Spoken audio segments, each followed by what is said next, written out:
একটি কালিমা দৈনিক 100 বার পাঠ করুন, সারা দিনের যত প্রয়োজন আছে আল্লাহ তাআলা পূরণ করে দিবেন।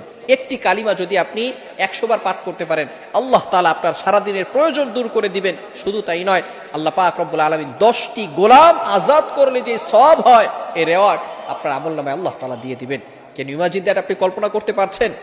বর্তমানে একটি গোলামের দাম লক্ষ লক্ষ টাকার চেয়েও বেশি, কোটি টাকা তার থেকেও বেশি। যদি আপনি মাত্র 100 বার একটি বাক্য পাঠ করতে পারেন, তাহলে আল্লাহ পাক রব্বুল আলামিন 10টি গোলাম আজাদ করলে যে সওয়াব হয়, সেই সওয়াব আল্লাহ তাআলা আপনার আমলনামায় দিয়ে দিবেন। শুধু তাই নয়, 100টি হাসানা আপনার আমলনামায় আল্লাহ তাআলা দিয়ে দিবেন। 100টি হাসানা যে কত সওয়াব, এটা একমাত্র আল্লাহ তাআলাই ভালো জানেন। এবং তৃতীয় নাম্বার হচ্ছে 100টি গুনাহ আল্লাহ তাআলা ক্ষমা করে দিবেন। চতুর্থ নাম্বার, যে ব্যক্তি ফজরের নামাজের পরে 100 বার এই কালিমাটি পড়বে, পরবর্তী দিন ফজর পর্যন্ত সারা দিন রাত আল্লাহ পাক রব্বুল আলামিন শয়তানের কুমন্ত্রণা থেকে তাকে হেফাজত করবে। বলেন সুবহানাল্লাহ।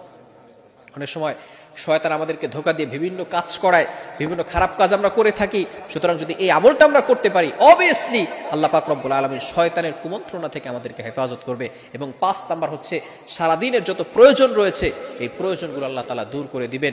আল্লাহ পাক রব্বুল আলামিন যত প্রয়োজন আছে এগুলো আল্লাহ তাআলা নিজ হাতে ব্যবস্থা করে দিবেন কুদরতি হাত দ্বারা। সেই দোয়াটি হচ্ছে, কালিমাটি হচ্ছে, লা ইলাহা ইল্লাল্লাহু ওয়াহদাহু লা শারীকা লাহু লাহুল মুলকু ওয়া লাহুল হামদু ওয়া হুয়া আলা কুল্লি শাইইন কাদির। এই কালিমার ভিতরে আল্লাহ পাক রব্বুল আলামিনের পরিচয় রয়েছে, লা ইলাহা ইল্লাল্লাহ, আল্লাহ ছাড়া কোনো মাবুদ নাই, তিনি একক, তার কোনো শরীক নাই। ওয়াহদাহু লা শারীকা লা, তিনি একক, তার কোনো শরীক নাই। সুতরাং যে ব্যক্তি আল্লাহ তাআলার পবিত্রতার ঘোষণা দিবে, আল্লাহ তাআলা এক এই কথার ঘোষণা দিবে, তার সাথে কাউকে শরীক করবে না এবং আল্লাহ তাআলাকে মহব্বত করবে, আমার আল্লাহ ওই বান্দাকে মহব্বত করে ওই বান্দাকে সকল বিপদ আপদ থেকে হেফাজত করে দিবেন। সুবহানাল্লাহ।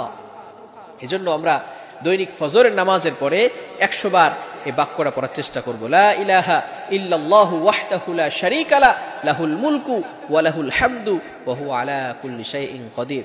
অনেক ফজিলত রয়েছে এই বাক্যর ভিতরে। আল্লাহ পাক রব্বুল আলামিন সকল ফজিলতগুলো আপনাকে দিয়ে দিবেন এবং প্রয়োজন যেগুলো আছে সেগুলো আল্লাহ তাআলা নিজ কুদরতি হাত দ্বারা ব্যবস্থা করে দিবেন। এজন্য আমরা কারো কাছে নয়, এই বাক্যটা যদি 100 বার পরে কোনো ব্যক্তি দোয়া করে, আল্লাহ তাআলা সেই দোয়াটাও কবুল করে নেন।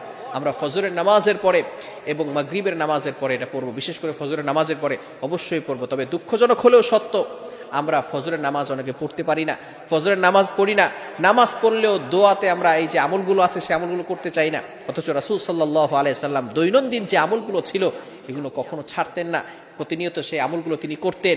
এজন্য আমরা সব সময় চেষ্টা করব যাতে করে এই আমলগুলো আমরা করতে পারি। আল্লাহ তাআলা আমাদের সকলকে এগুলো বুঝে আমল করার তৌফিক দান করেন। সকলে বলেন আমিন।